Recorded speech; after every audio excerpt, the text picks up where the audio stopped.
दोस्तों आप सबकी जिंदगी में एक ऐसा मोमेंट आएगा जहां पर आपको लाइफ में डिसीजन लेना पड़ेगा कि ये चुने या फिर ये चुने, और उतना ही आसान आपका ये एलिमिनेशन मेथड हो जाता है जहां पर आपको या तो y को एलिमिनेट करना होता है या फिर अपनी x को अपनी x को नहीं बेटा, अपने x को। ठीक है, समझो y और x में से किसी एक को पहले एलिमिनेट कर दो, दूसरे की वैल्यू निकाल दो, that is known as elimination method. आओ समझते हैं बेटा बिल्कुल सिंपल वे में। 3x plus y is equal to 1, 2x plus 3y equals to 4।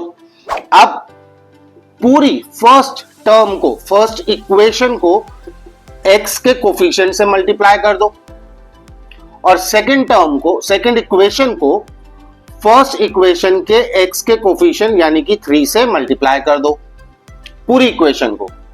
ठीक है, तो 3x को 2 से मल्टीप्लाई करेंगे 6x, y को 2y, 1 को 2 से मल्टीप्लाई करेंगे 2, नाउ 2x को 3 से मल्टीप्लाई करेंगे 6x, 3y को 3 से करेंगे 9y एंड 4 को 3 से करेंगे 12। अब ध्यान से समझने वाली बात है बेटा, हमें करना है सबट्रैक्शन, लेकिन सबट्रैक्शन से पहले दूर एक माइनस का साइन लगाया और जो नीचे वाली इक्वेशन है उसकी हर एक टर्म के साइन को चेंज करना है। यहां पर कुछ नहीं लिखा, positive minus plus minus, minus plus minus, minus plus minus, उसके बाद आप अपनी लाइन खींचोगे एंड कैसे रीड करना है, 6x माइनस 6x कैंसल होकर 0 आ जाएगा, 2y माइनस 9y माइनस का 7y इक्वल टू 2 माइनस 12 आपका आ जाएगा माइनस का 10। तो आपकी y की वैल्यू आ जाएगी -10 होल डिवाइडेड बाय, ये -7 मल्टीप्लीकेशन में है, उधर जाकर डिवीजन में होगा, नेगेटिव से नेगेटिव कैंसिल होगा, तो y की वैल्यू आपकी आ जाएगी 10/7। y को एलिमिनेट किया, x की वैल्यू आ गई। अब जो y की वैल्यू आई है, इस y की वैल्यू को दोनों इक्वेशन में से किसी भी इक्वेशन में पुट कर सकते हो। तो 10/7 अगर मैं इस फर्स्ट इक्वेशन में पुट करूं तो 3x प्लस y की प्लेस पे 10/7 इक्वल्स टू 1। एलसीएम लेंगे, 7 एलसीएम आएगा, 7 3 जा 21x plus 10 equals to 1।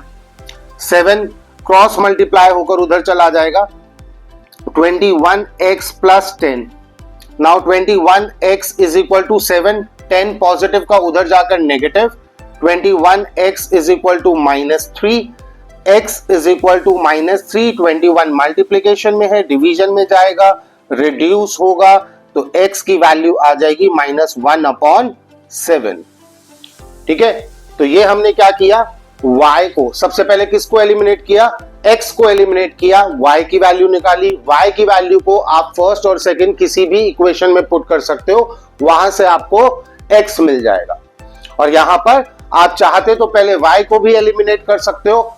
In that case y को एलिमिनेट करने के लिए फर्स्ट इक्वेशन को सेकंड इक्वेशन के जो y टर्म है उसके कोफिशिएंट से मल्टीप्लाई करना है। ठीक है, हमें फिर किससे मल्टीप्लाई करना होता है, 3 से, और सेकंड टर्म को जो y का कोफिशिएंट है फर्स्ट इक्वेशन का उससे मल्टीप्लाई कर देते। तो इन दैट केस पहले y एलिमिनेट होता, आपकी x बच जाती, x की वैल्यू आती, उस x की वैल्यू को फिर से फर्स्ट और सेकंड किसी भी इक्वेशन में पुट करते तो आपको वहां पर y की वैल्यू भी मिल जाती। क्लियर है? एक दो क्वेश्चन और प्रैक्टिस करेंगे सो दैट आपको अच्छे से क्लैरिटी आ जाए इसका। अपना एनसीईआरटी का एक क्वेश्चन उठाते हैं बेटा जहां पर आपको डेसिमल्स और फ्रैक्शन में भी प्रॉब्लम है। तो सपोज आपका क्वेश्चन है 0.2x प्लस में 0.3y equals to 1.3। Then second equation है आपकी 0.4x प्लस में 0.5y इक्वल्स टू 2.3। ठीक है,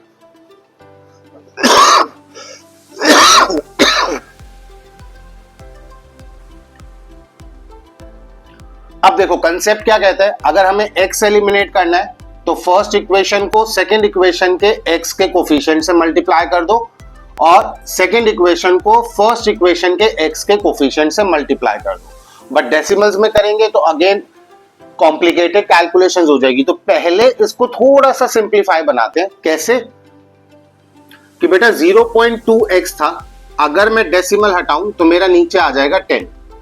इसी तरह 0.3y को मैं लिख सकता हूं 3y अपॉन 10, और इसी तरह 1.3 को मैं लिख सकता हूं 13/10। तो एलसीएम लेंगे 10 ही एलसीएम आएगा, तो ये हमारा हो जाएगा 2x plus 3y upon 10 equals to 13 upon 10। ये 10 डिवीजन में इक्वल टू के जब उधर जाएगा तो मल्टीप्लाई बाय 10, 10 से 10 कैंसिल, तो बिल्कुल आपकी सिंपल इक्वेशन बन जाएगी 2x plus 3y equals to 13। और इसी तरह सेकंड इक्वेशन में भी जब आप ये कंसेप्ट अप्लाई करोगे तो आपके पास सिंपल इक्वेशन आ जाएगी 4x plus 5y equals to 23। तो चलो अब पहले x को एलिमिनेट कर दें, x वैसे भी जिंदगी में अच्छी नहीं होती, ठीक है ना बेटा, तो x को एलिमिनेट करते हैं। x को एलिमिनेट करें तो फर्स्ट इक्वेशन को 4 से मल्टीप्लाई कर दो एंड सेकंड इक्वेशन को 2 से मल्टीप्लाई कर दो, ठीक है। x का कोफिशिएंट 4, फर्स्ट इक्वेशन को मल्टीप्लाई कर दिया, सेकंड इक्वेशन को फर्स्ट इक्वेशन के कोफिशिएंट से मल्टीप्लाई कर दिया। नाउ 2x इंटू में 4 8x, 12y एंड 13 4 52। 2 को 4x से करेंगे तो 8x प्लस का 10y एंड 23 2 46। ठीक है, अब क्या समझाया, दूर एक सबट्रैक्शन का साइन लगाना है, minus plus minus minus plus minus and minus plus minus.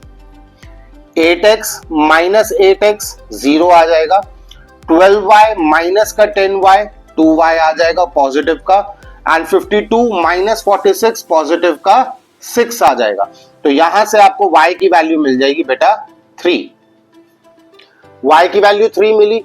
अब y की वैल्यू 3 मिली तो उसको अगेन हमारी या तो इस इक्वेशन में पुट कर दो या फिर इस वाली इक्वेशन में पुट कर दो। तो y इज इक्वल टू 3 अब सेकेंड इक्वेशन में पुट करें तो 4x प्लस में 5, y की प्लेस पे 3 आया, now 23 and 4x plus 15 equals to 23। 4x is equal to 23 minus 15 and then 4x is equal to 8 and x is equal to आपकी value आ जाएगी बेटा 2। तो y की वैल्यू 3 and x की value 2। Pause the video and note it down.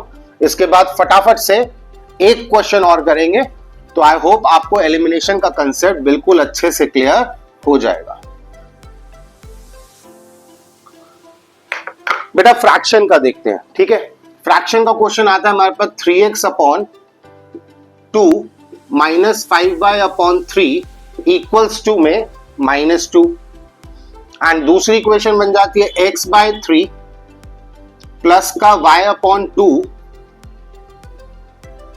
Equals to 13/6।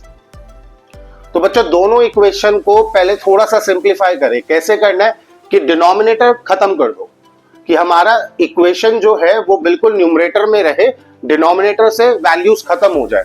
तो यहां पर 2 और 3 का एलसीएम लेंगे तो 6 एलसीएम आएगा, 9x माइनस का 10y। आई होप एलसीएम लेना आता होगा, उस पर हम टाइम वेस्ट नहीं करेंगे, और इक्वल्स टू माइनस का 2। इसको भी सिंप्लीफाई करें तो 6 एलसीएम आएगा and then 2x plus 3y is equal to 13/6। अब ये 6 मल्टीप्लाई होकर उधर -2 के साथ बन जाएगा माइनस का 12, राइट, और ये 6 उधर ऊपर जाएगा तो 2x plus 3y equals to 13/6 into में 6 से 6 कैंसिल। तो हमारे पास जो नॉर्मल इक्वेशन आ जाएंगी -12, ये फर्स्ट इक्वेशन, एंड दूसरी 2x plus 3y is equal to 13। अब क्या करें, y को एलिमिनेट करते हैं इस बार। तो y को एलिमिनेट करें तो फर्स्ट इक्वेशन को 3 से मल्टीप्लाई कर दो एंड सेकेंड इक्वेशन को 10 से मल्टीप्लाई कर दो। ठीक है बच्चों, फर्स्ट को 3 से एंड सेकेंड इक्वेशन को 10 से मल्टीप्लाई किया, तो यहां पर 9 को 3 से मल्टीप्लाई करेंगे तो 27x माइनस का 30y एंड माइनस का 36, 20x प्लस का 30y इक्वल्स टू 13 10 130। इतना क्लियर है बच्चों। अब देखो, जब हमारे पास, अब यहां पर y मेरा माइनस का है, पॉजिटिव का है, अब मुझे यहां पर दूर माइनस साइन लगाने की जरूरत नहीं है।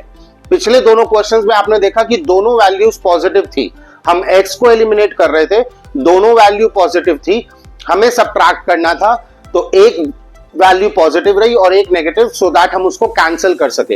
यहां पर ऑलरेडी प्लस माइनस कैंसिल हो रहा है, तो डायरेक्टली लाइन खींचो, ये मेरा कैंसिल हो गया। और जब डायरेक्टली कैंसिल हो रहा हो तो बची हुई वैल्यूज को ऐड करते हैं, यानी कि 27x प्लस 20x ये हो जाएगा आपका 47x, इक्वल टू में ये आपका डायरेक्टली सब्ट्रैक्ट होगा तो ये आ जाएगा आपके पास 94। तो बचा गया 47x इज इक्वल टू 94, तो यहां से x is equal to 47 denominator में जाएगा और इसको रिड्यूस करेंगे तो x की वैल्यू आपके पास आ जाएगी बेटा 2। और अब इस x इज इक्वल टू 2 को चाहे इस इक्वेशन में पुट कर दो चाहे सेकंड इक्वेशन में पुट करो। तो सेकंड इक्वेशन में पुट करें, सेकंड इक्वेशन थी हमारी 2x plus 3y is equal to 13, तो 2 multiply by 2 plus 3y is equal to 13, 4 plus 3y is equal to 13, 3y is equal to 13, 4 उधर जाकर माइनस हो जाएगा, 13 माइनस 4 9, इधर आया 3y and y is equal to बेटा आपकी कितनी वैल्यू आ जाएगी 3। तो आई होप एलिमिनेशन मेथड बेटा बिल्कुल क्लियर है। इसके बाद भी अगर आपने कुछ क्वेश्चंस प्रैक्टिस करी है जिसके वजह से आपको इस मेथड में डाउट आया, कोई ऐसा पर्टिकुलर क्वेश्चन जिसमें आपको प्रॉब्लम आ रही है बेटा, आप मुझसे वो पेज नंबर या वो क्वेश्चन नंबर या पर्टिकुलर किसी बुक का है तो वो बुक रेफरेंस मुझे कमेंट बॉक्स में डालो, तो मैं वो क्वेश्चन भी आपका बेटा सॉल्व करने में हेल्प करूंगा। ठीक है बच्चों, शेयर करो, लाइक करो, सब्सक्राइब करो बच्चों, मैक्सिमम जितना शेयर करोगे उतने लोग कनेक्ट होंगे, उतने लोगों के कॉमन डाउट्स आ पाएंगे, तो मैं और एंथुजियाज्म से वीडियो आप तक लेकर के आ पाऊंगा। जय हिंद, जय भारत।